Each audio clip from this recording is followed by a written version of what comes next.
Comme chaque semaine, je vous emmène découvrir les artisans qui font battre le cœur de l'Hexagone et les lieux qui font son prestige. Aujourd'hui, dans Version française, découverte du domaine de Malagar, au cœur de la Gironde, qui fut la résidence de l'auteur François Mauriac. Celui qui régale nos yeux et nos papilles avec ses étoiles et talents culinaires, c'est notre invité Frédéric Anton.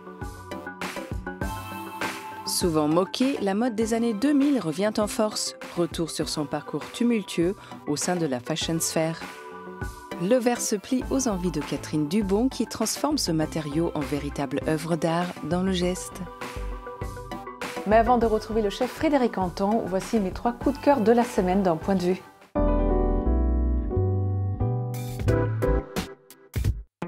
Afin de glorifier le roi Louis XIV, l'intendance ordonna la réalisation d'une statue au sculpteur Dubernin en 1667, entamant alors le projet ambitieux d'une œuvre taillée dans un seul bloc de marbre de 8 mètres de haut.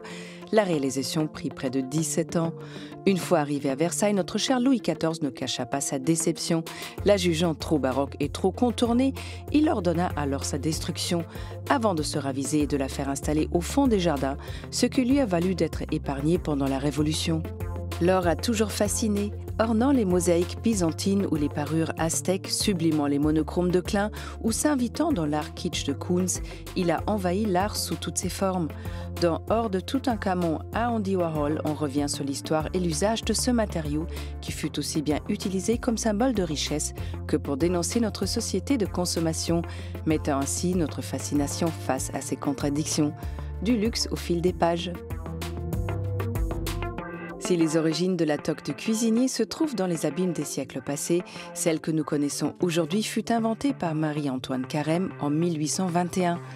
Constituée d'un anneau de papier à sa base pour la rendre plus rigide, elle permettait d'évacuer la chaleur de la tête plus rapidement. La légende raconte même que le nombre de ces plis correspondrait au nombre de façons dont le chef peut préparer un œuf, le maximum étant de 100, de quoi perdre la tête.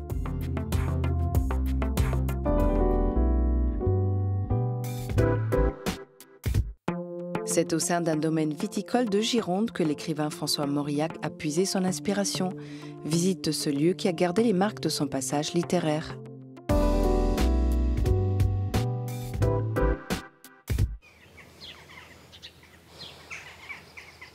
François Mauriac, donc on hérite en 1927. C'est une maison qui est une maison familiale. Il l'appellera, il écrira d'ailleurs que c'est sa maison des champs, puisqu'il habitait Paris le reste de l'année, mais il venait au printemps pour Pâques, l'été et le temps des vendanges auxquelles il tenait tout particulièrement. Non loin de Bordeaux, dans la campagne girondine, François Mauriac, célèbre académicien, auteur et prix Nobel de littérature en 1952, a jeté son dévolu sur le domaine de Malagar, hérité de son grand-père.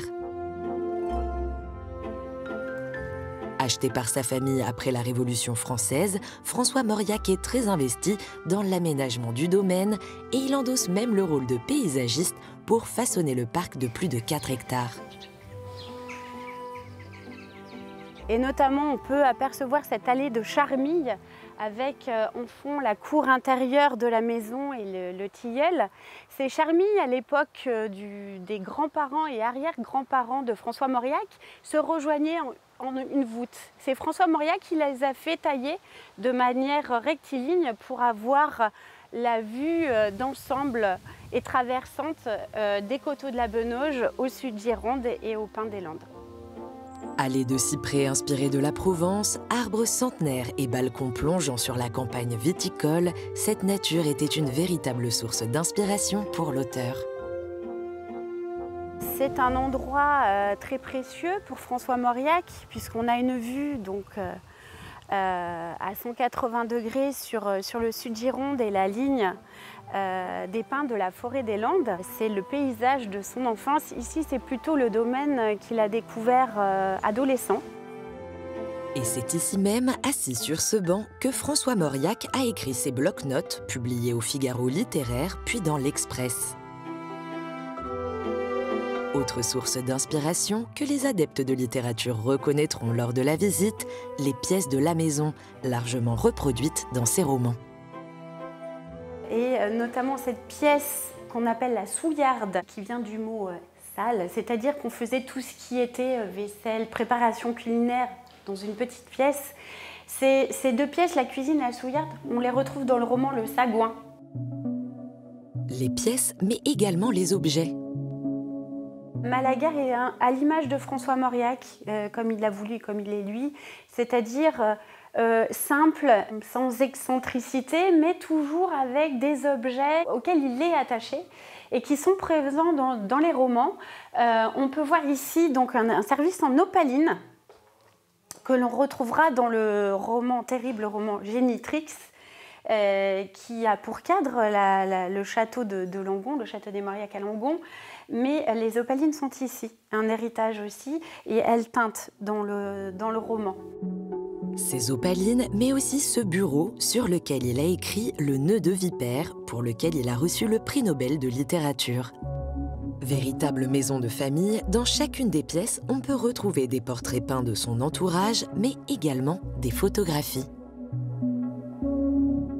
Il y a toute cette présence ici, à la fois des amitiés littéraires, mais aussi de la famille peinte par des amis artistes. Quelques portraits que vous retrouverez donc de son père, de sa mère et de sa sœur, et de son frère l'abbé Jean. Et ici, rien n'a bougé. Tous les objets qui sont déposés, ainsi que tous les objets dans le reste des pièces de la maison, ont été donnés. Donc elles sont d'origine et c'est des objets qui ont aussi connu François Mauriac. Tout cela grâce aux descendants de l'auteur qui ont fait don de chaque objet de la maison et du domaine en 1985 à la région. Une belle façon de faire perdurer la mémoire de François Mauriac que l'on imagine encore écrire sur son banc, le regard tourné vers l'horizon.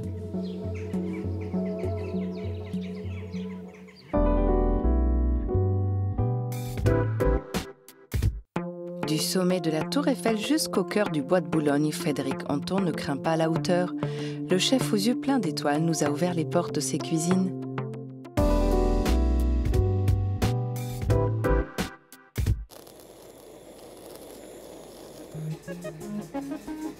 Qu'est-ce qui va me donner les idées? C'est prendre un couteau, prendre le poisson, le couper.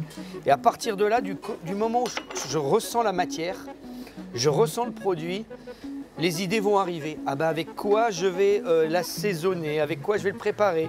Je vais avoir des amandes fraîches qui vont être à côté de moi sur un autre poste de travail. Tiens, ça va me donner une idée. Je vais faire un rouget aux amandes. Et donc c'est un peu comme ça, c'est un amusement, c'est un jeu. Le col bleu-blanc-rouge, les étoiles en lévitation et le regard assuré du chef Frédéric Anton éveillent les sens.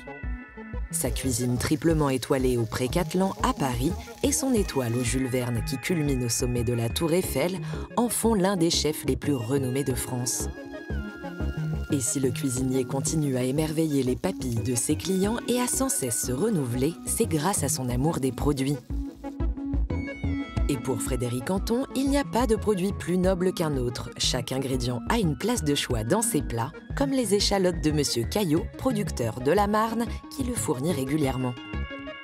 C'est vraiment un produit qui est magnifique. C'est magique. Et aussi bien sur le produit, sur la texture, sur le goût.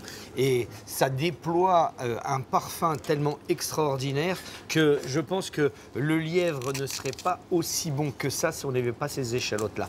Parce qu'elles sont confites dans le vin rouge et après elles apportent ce goût et sa puissance dans la sauce qui fait que c'est assez magique. Lorsqu'il prépare une bouillabaisse ou un pigeon, Frédéric Anton ne se contente pas de les cuisiner. Il les sublime avec des associations de goûts parfois inattendues. Amandes grillées et rouget ou encore pigeons et anchois. Et cet amour pour la création et pour le produit, Frédéric met un point d'honneur à les transmettre à sa brigade. Étant meilleur ouvrier de France, c'est la transmission du savoir à nos collaborateurs qui permet au quotidien de faire un travail parfait. Et puis eux, ça leur permet justement d'apprendre et d'évoluer et puis après s'en servir plus tard. Donc j'y tiens beaucoup. J'ai comme médic une personne qui est avec moi depuis 10 ans, qui est mon collaborateur, qui est mon chef de cuisine et qui fait que quand on fait quelque chose, à la fois techniquement il sait le faire, il le comprend. C'est l'aboutissement de la recette. Parce qu'il me connaît, il sait comment je vais travailler, comment je vais finir, comment je vais dresser, comment je vais assaisonner. Et donc ça, c'est hyper important. Une transmission et un échange qui va au-delà des portes de la cuisine jusqu'au chef de salle, Thierry Pruvot, qui connaît bien Frédéric Anton. Je l'ai connu au tout début de son arrivée donc, au Pré-Catelan et vraiment on est très très liés. Donc on se dit tout le temps, et c'est vraiment une collaboration vraiment très étroite. Et on discute énormément et donc on avance ensemble. Car dans un restaurant, il y a bien entendu la cuisine, mais il y a également la salle. La salle est aussi importante de toute façon que la cuisine parce que souvent on dose d'une façon ou d'une autre, c'est plus la cuisine qui fait. Non, l'assiette bien sûr, elle est là, elle est importante et le client est venu pour ça. Mais aussi il est venu pour un lieu, pour un bien-être. Il faut qu'il y ait une harmonie totale entre la salle et la cuisine. Et moi je pense que j'ai cette proximité, d'accord, aussi bien avec mes équipes de cuisine et mes équipes de salle, à faire justement fédérer le travail que l'on fait au quotidien tous les jours. Qu'il soit en haut de la Tour Eiffel ou au cœur du bois de Boulogne, le chef Frédéric Anton sublime l'héritage culinaire français et fait graviter les étoiles au-dessus de sa table.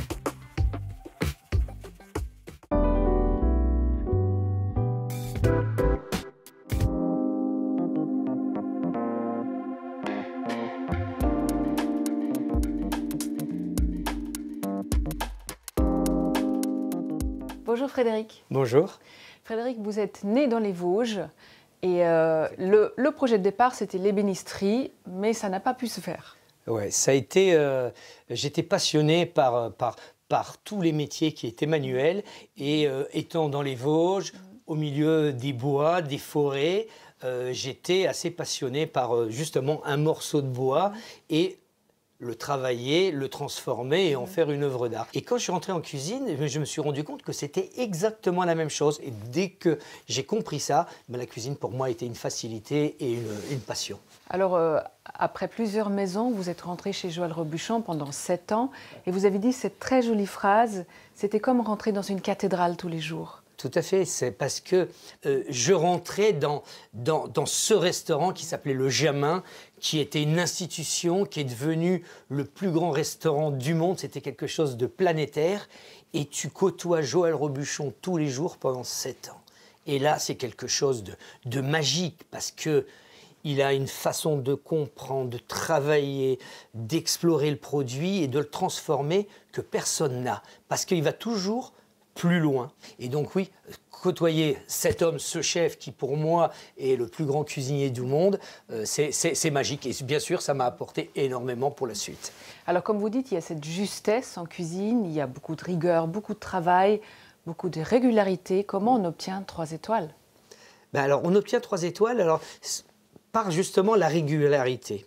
D'accord ? Il faut avoir de la technique, il faut avoir une cuisine d'auteur, il faut plaire bien sûr, que la cuisine elle plaise à notre clientèle, ça c'est très important, mais c'est la régularité. Et moi souvent je dis à mes gars, ok, on sait cuire un poisson, on sait assaisonner un poisson, une viande, mais est-ce que vous êtes capable de l'assaisonner 2 fois, 3 fois toujours de la même façon et le cuire toujours de la même façon? Et à partir de là, faut mieux être un peu en dessous des autres. Il y en a qui vont être très créatifs, qui vont être ci et ça, mais peut-être que moi je ne suis pas capable d'être toujours au top. D'accord, avec certaines créativités. Je préfère descendre un petit peu mon niveau, d'accord, mais toujours être régulier. Et là, tu viens, tu manges et tu dis, c'est bon. Et du premier client au dernier client, à toutes les tables, il faut que ça soit la même chose. Et ça, c'est quelque chose qui, pour moi, est important pour avoir 3 étoiles. Et je pense que je l'ai appliqué à un bon moment et qui a fait que, très peu de temps après, on obtenait la 3e étoile. 2 fois par jour, vous êtes soumis à une pression assez forte. Vous avez 3 étoiles, vous avez parlé de la régularité, il faut maintenir ce niveau, ce standing.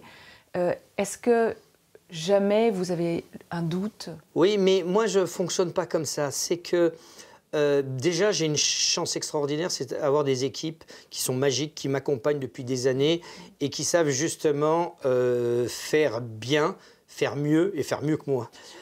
Après, moi je me dis tous les jours, on fait à manger, on fait de la popote, on fait à manger aux clients tous les jours, comme on pourrait faire manger à la maison. Et la cuisine, elle est simple. Acheter un bon produit, bien l'assaisonner et bien le cuire. Malgré le fait que vous me dites, chef, que vous travaillez au calme et que tout est réglé comme du papier à musique, je ne vous crois pas tout à fait. Je pense que vous avez un rythme comme un sportif de haut niveau. Comment relâcher la pression de temps en temps? C'est vrai que depuis 3 ans, je travaille pratiquement 7 jours sur 7. Entre le Pré-Cattelan, le Jules Verne, quand un est ouvert, l'autre est fermé, ainsi de suite. Mais j'ai cette chance d'être au Pré-Cattelan, d'être dans le bois de Boulogne, d'être en plein cœur de la nature. Et moi, je ne vis à aucun moment le stress parisien. Donc, c'est quelque chose qui, depuis 24 ans, qui m'apaise, qui me fait du bien, qui ne me stresse pas. Et ça, c'est vraiment quelque chose d'important pour moi. Et après, bon, oui, je suis un peu une machine. J'ai fonctionné, j'ai été formaté comme ça depuis que je suis tout jeune et qui fait que je suis bien au travail. Et bon, bah, comme beaucoup de chefs, mais beaucoup de personnes qui ont entrepris et qui ont réussi, ont parfois laissé certaines choses au second plan et ont vraiment vécu leur métier à 100%. Merci, chef. Merci beaucoup. Merci.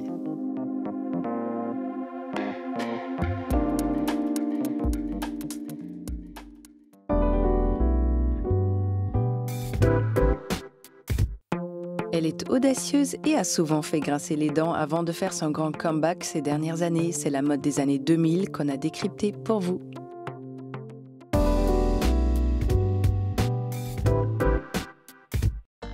C'est la décennie des tailles basses, des crop tops et des imprimés.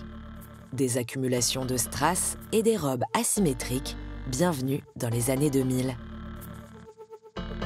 Plus que jamais, à cette époque, ce sont les stars qui font la mode. On pense à Paris Hilton, au Destiny's Child ou à Jennifer Lopez, dont la robe Versace portée pour les Grammys de l'an 2000 reste gravée dans les mémoires. 20 ans plus tard, elle fait une apparition surprise sur le podium de Versace, vêtue de la même robe dont la légende raconte qu'elle aurait accéléré la création de Google Images. Les années 2000, c'est aussi Britney Spears, Justin Timberlake ou bien Mariah Carey qui popularise le jean taille basse et le top papillon. La marque Blue Marine s'inspire de ce style qu'on a baptisé Y2K ou Y2K en référence au fameux bug de l'an 2000. Sa collection hiver 2021 reprend tous les codes de l'époque au détail près. Des fourrures de couleur aux ceintures XXL, en passant par les colliers choker, les casquettes, les jeans délavés et les strass. La mode est sexy, provocante et flirte avec le mauvais goût. Une féminité acidulée, bercée aux comédies romantiques et à leurs histoires à l'eau de rose.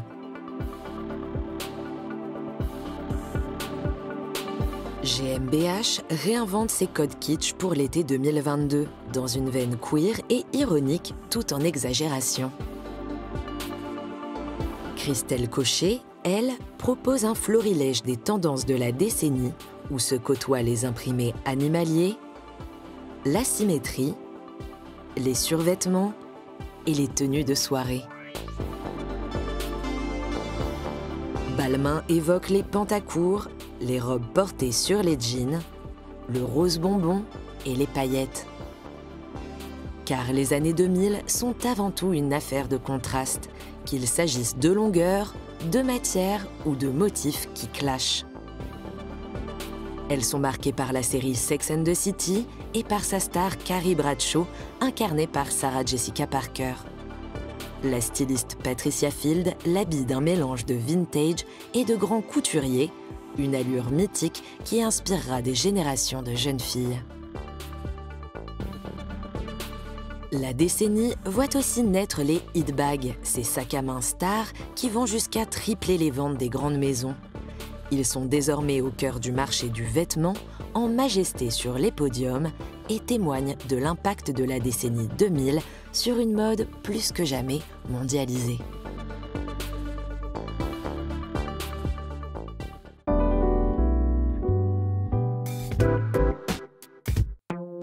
Catherine Dubon modèle le verre grâce à la technique du fusing. Elle joue avec les matières et la transparence en s'inspirant de la nature. C'est le geste.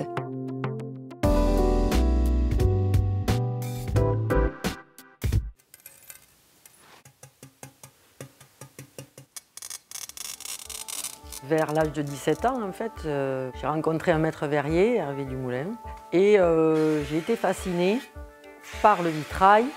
Et le verre a pris de plus en plus de place, jusqu'à en fait avoir envie de travailler le verre hors vitrail.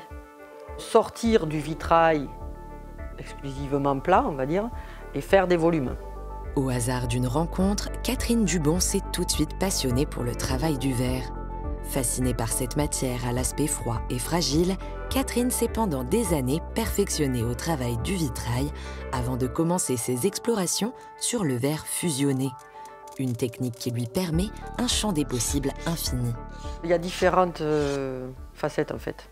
Et les mystères de la lumière, des couleurs, et toutes les nuances en fait aussi que l'on peut travailler. Je travaille pas mal là-dessus sur les coquillages. Parce que je trouve ça très intéressant d'avoir tout un jeu avec les reflets, les opacités, le rugueux. Si ça donne envie de toucher, je trouve ça super chouette. Pour ces coquillages, Catherine découpe des plaques de verre, puis prépare sa palette de couleurs et avec l'aide de différents pinceaux et blaireaux, laisse parler ses mains. Là, je réfléchis plus, terminé. Et là, je laisse aller à ce qui est là, en fait. C'est le présent, c'est ce qui se passe vraiment. Même si je guide les choses, mais tout d'un coup, c'est aussi la matière qui me guide. Enfin voilà, à ce moment-là, c'est assez magique. Ces aplats de couleurs respectent toujours les courbes et formes organiques des coquillages dont elle s'inspire. Des mouvements lents mais décidés qui laissent place à l'imagination. Catherine ajoute aussi de la texture avec des grains de sable récoltés dans les Landes, des cristaux de couleurs et d'autres secrets bien gardés. Si cette étape est plus instinctive et varie en fonction des envies, celle de la cuisson est très précise et ne laisse aucune place à l'improvisation. Les courbes de cuisson sont très importantes, de montée en température et de redescente. Voilà, faut y aller, il faut prendre le temps, quoi. Faut pas se précipiter, il faut être patient parce que voilà, il m'est arrivé des fois de vouloir un peu trop vite voir le résultat. Et bon, le résultat, c'est que ça casse. Catherine peut parfois assembler jusqu'à 3 épaisseurs de verre entre elles et, comme une œuvre en 3 dimensions, elle travaille les 2 côtés de ses pièces avant et après cuisson. Tandis que la partie interne est brillante, presque nacrée, elle intervient sur la partie externe afin d'enlever de la matière pour lui donner un aspect rugueux encore plus naturel. Je trouve ça infiniment beau. Et donc j'essaye de retranscrire un petit peu cette beauté et à la fois, parce que c'est pas que de la douceur, notamment voilà, il y a certaines pièces qui traduisent aussi un peu ça, quoi, comme nous. On est fait de tout un tas de paradoxes, tout ça. Enfin, je crois qu'il y a un peu de tout ça, notamment dans ces pièces coquillages. Si Catherine s'est tournée vers le verre fusionné, elle n'en oublie pas moins le vitrail. Elle continue à honorer des commandes pour des particuliers et architectes avec son compagnon Michel Labardin, vitrailliste, avec qui elle imagine des pièces mêlant savoir-faire ancestral et verre fusionné. Et ça, c'est aussi tout l'intérêt de la fusion de verre. De mon point de vue, en fait, c'est que l'on peut créer des verres réellement uniques qu'on ne trouvera nulle part ailleurs et qui vont rentrer dans une composition de vitraux. Contrairement à ces coquillages ou capteurs de rêve qui ne nécessitent pas de dessin, l'artiste a besoin de dessiner un croquis pour se projeter sur son vitrail, même si son côté instinctif finit toujours par reprendre le dessus lors de la création. Du bleu cobalt pour faire comme des bleuets dans la prairie. Vitraux floraux, mandalas rêveurs ou coquillages plus vrais que nature, les œuvres de Catherine Dubon qui s'installent chez des particuliers ou des hôtels aux 4 coins du monde nous plongent dans les fonds marins et les champs de blé. Et pour le croire, il n'y a qu'à toucher ou tendre l'oreille.